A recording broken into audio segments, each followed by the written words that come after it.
Hello welcome cake lovers. අද මම අරගෙන ආවා ගෙදර ඉඳන් හදන්න පුළුවන් රසම රස කප් කේක් රෙසිපි එක. ඔයා විශ්වාස කරනවද? ෆ්‍රෙෂ් මිල්ක් ඕනෙත් නෑ, බේකින් සෝඩා ඕනෙත් නෑ. හැබැයි රසම රසයි. මගේ එක්ස්පෙරිමන්ට් එකකුත් තියෙනවා. මම අද ඒ දේවලුත් ඔයාලත් එක්ක බෙදා ගන්න. එහෙනම් තවත් වැඩි වෙලා ගන්න නැතුව අපි ඉක්මනටම යමු මේ වගේ ලස්සන කප් කේක්ස් හැදෙන්නේ කොහොමද කියලා බලා ගන්න.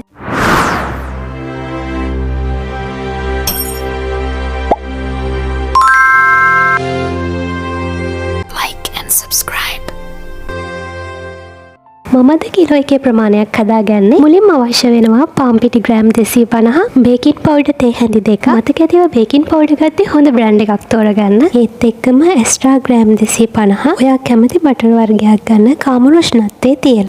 ඊළඟට මම ගත්තා බිත්තර ග්‍රෑම් 250. ඔයාලත් බිත්තර කිරලා ගන්න. අපිට හරියටම ඕනේ ග්‍රෑම් 250. ඊළඟට සීනි ග්‍රෑම් 250. සීනි කුඩු කරන්න නම් අවශ්‍ය වෙන්නේ නැහැ. පොඩියට සීනි ගත්තා නම් හරි. ඊළඟට කැමති එසන්ස් වර්ගයක් තේ හැඳක් අපිට අවශ්‍ය වෙනවා. මම ගත්තේ පයිනැපල් එසන්ස් එක. ඊළඟට ෆුඩ් කලරින් බිංදු 2-3 සහ වැනිලා තේ හැඳක්. මේ අවශ්‍ය දේවල් ඩිස්ක්‍රිප්ෂන් බොක්ස් එකෙත් මම දාලා තියන්න. මට මුලින් කියන්න බැරුව ගියා. අද මම වොයිස් කරද්දී මට හොඳටම සම්ප්‍රතික්ෂාව. ඉතින් සමහර වචන අපැහැදිලි වෙන්න පුළුවන්. එහෙම වුණත් CC අයිකන් එක ක්ලික් කරලා කැප්ෂන් ඔන් කරගන්න. මුලින්ම මම මේ පාන් පිටි එක පෙරලා අරන් තියාගන්න හදන්නේ. පාන් පිටියකට බේකින් පවුඩර් මේස හැඳි 2ක් දාලා හොඳින් පෙරා ගන්න. ඊට පස්සේ ආයෙත් ඒක හොඳට විස්ක් කරලා හුලං නොදින විදිහට මේක හොඳින් කවර් කරගෙන පැත්තකින් අරන් තියාගන්න. ඊට පස්සේ මම විනාඩි 2ක් විතර ඇස්ට්‍රා එක හොඳින් බීට් කරගන්නවා. ඊළඟට සීනි එකතු කරගෙන නැවතත් හොඳින් බීට් කරගන්නවා. අපි බීට් කරද්දී එකම පැත්තට ලෝ ස්පීඩ් එකේ තමයි අපි බීට් කරන්න ඕනේ.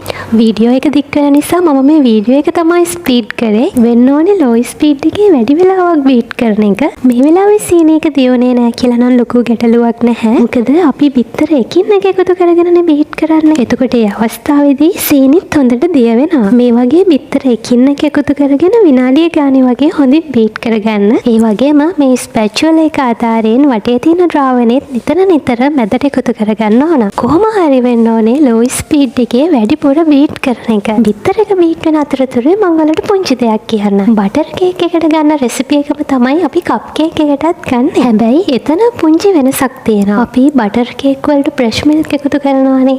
හැබැයි කප් කේක් වලට ෆ්‍රෙෂ් මිල්ක් එකතු කරන්නේ නැහැ. මොකද අපි කප් කේක් ලික්විඩ් විදියට හදාගන්නේ නැති නිසා. ගොඩක් අය කියන දෙයක් තමයි කප් කේක් හදද්දී ඕවර්ෆ්ලෝ වෙනවා කියලා. මම ලබාගත්ත අත්දැකීමක් තමයි ෆ්‍රෙෂ් මිල්ක් එකතු කරගෙන ලික්විඩ් විදියට බැටර් එක හදාගත්ත දවසට මගේ කප් කේක් බේක් වෙද්දී ඕවර්ෆ්ලෝ වුණා. හැබැයි ෆ්‍රෙෂ් මිල්ක් දාන්නේ නැතුව ටිකක් තික් විදියට අපි හදාගත්තාම බේක් වෙද්දී ඕවර්ෆ්ලෝ වෙන්නේ නැහැ. හරිම ලස්සනට පෆ්ඩ් කප් කේක් හදාගන්න පුළුවන්. ඔයාගේ අත්දැකීමක් තිබුණොත් මටත් කියන්න. දැන් අපි බිත්තර එක නම් බීට් කරගෙන ඉවරයි. ඊළඟට පාන් පිටි එකතු කරගෙන බීට් කරගන්නවා. එකවරම ඔක්කොම එකතු කරගන්න එපා. පාන් පිටිත් දෙපාරකට වගේ එකතු කරගෙන බීට් කරගන්න. බීට් කරද්දී එකම පැත්තට බීට් කරන එක නම් අනිවාර්යයි. මේ වෙලේදී ඔයා oven එක ඔන් කරලා එන්න. සෙල්සියස් අංශක 180ට විනාඩි 10ක් ප්‍රීහීට් වෙන්න මේ වෙලේදී දාලා තියන්න. මම අද මේ වගේම කිලෝ එකේ කේක් බැටර් 3ක් හදා ගන්නවා. මේ අපේ අසල්වැසියන්ට ටයින් එක දවසට මගෙන් පුංචි gift එකක්. මම අද හදන මේ කප් කේක් අයිසිං කරන්නේ නැහැ. මොකද ගොඩක් වැඩිහිටිය අය ඉන්න නිසා එයාලා පැණි රසට වැඩි කැමති නැහැ. හැබැයි අපේ ගෙදර උදවියගේ නම් අයිසිං වලට කිසිම අකමැත්තක් නැති නිසා මම මේ අයිසිං කරපු වීඩියෝ අනිවාර්යෙන් ඔයාලට අරගෙන එන්න. මේ වෙනකොට අපේ කේක් බැටර් එක හොඳට බීට් වෙලා ඉවරයි. මේ වෙලෙදි දැන් ඔයාලට පේනවා ඇති ටිකක් තික් බැටර් එකක්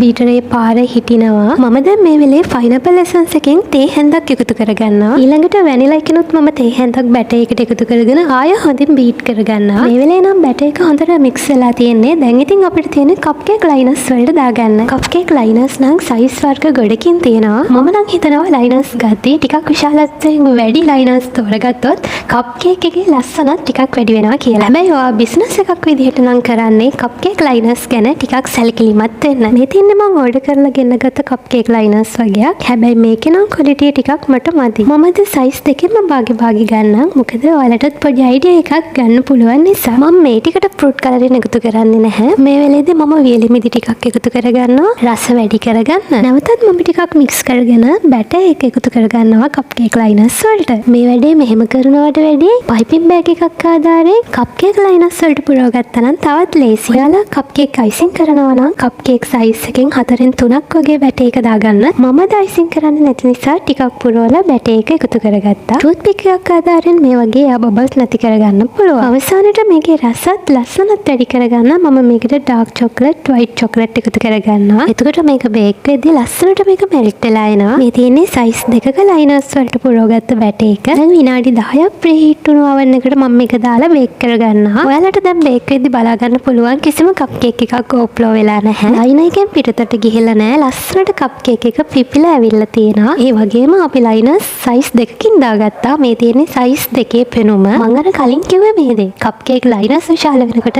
කප් කේක් එකේ ලස්සනත් වැඩි වෙනවා. ඒ වගේම ලස්සන ගෝල්ඩ් කලර් එකකුත් ඇවිල්ලා තියෙනවා. මට මේක බේක් වෙන්න ගිය හරියටම විනාඩි 15යි. oven එකෙන් oven එකට වෙලාව වෙනස් වෙනවා. ඔයත් කේක් එකක් බේක් කරලාම තමයි මේ ටයිම් එක හොයාගන්න ඕනේ. මේ තියෙන්නේ ඒ විදිහටම බැටර් එක හදාගෙන රතු පාට ෆෘට් කලරින් එකතු කරගත්ත අවස්ථාව. මම මුලින්ම කිව්වනේ අද ගමටම වැලන්ටයින්ස් කියලා. රතු පාට නැතුව ඉතින් වැඩකුත් නැහැනේ. ඉතින් ඒ හින්දාම මම රතු පාට එකතු කරගත්තා. ඉතින් මගේ ආදරණීය අසල්වැසියන්ට හැපි වැලන්ටයින්. ඉතින් ආයෙත් මේ වගේ ලස්සන වීඩියෝ එකක් අරන් ඉන්නේ බලාපොරොත්තුවත් එක්කම අදට සමුගන්නවා. ඔබට සුබ දවසක්. Like and subscribe.